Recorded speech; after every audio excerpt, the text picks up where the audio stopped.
Before we fold the A20, we want to make sure that it's at the lowest gear.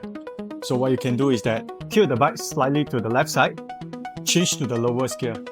When it's already engaged to the lowest gear, ensure that the right pedal is going to face upwards. It's going to be this way. We're going to stand on the left side of the bike, we're going to retract the kickstand, and we're going to turn our front wheel to the left. After that, we engage the latch over here, press the latch, lift the bike up, and swing the rear wheel forward. It's going to be at this position, and we're going to unlock the main hinge over here, turn it anti-clockwise. To the point that you can't turn it, we're going to step lightly on the easy wheel. Our left hand is going to be at the handlebar area, and we're going to lift the bike slightly upwards. And our right hand is going to be at the front adapter, and we're going to have the clockwise motion without moving the front wheel direction. And we're going to hook onto the rear triangle, make sure it sits properly.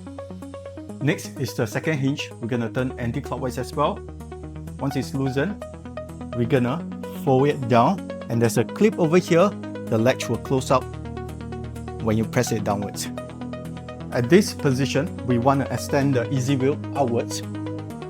This is how you're going to roll the bike, by tilting the bike slightly outwards.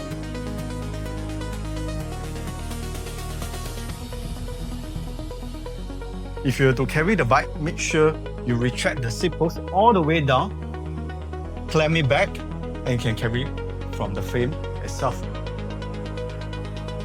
The pedal on this bike is foldable.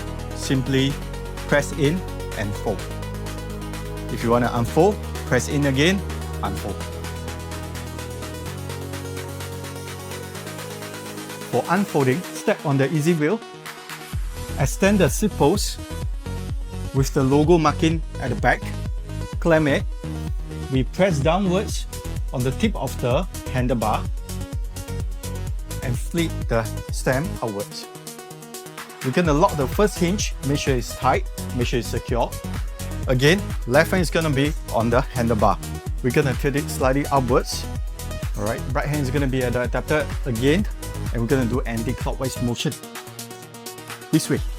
Once you are done with this, we will close the second hinge, which is the main hinge, clockwise, make sure it's secure. At this position, we just need to swing the bike backwards. And you can adjust the seat post height to your riding height. Before you ride off, make sure you retract back the easy wheel extender.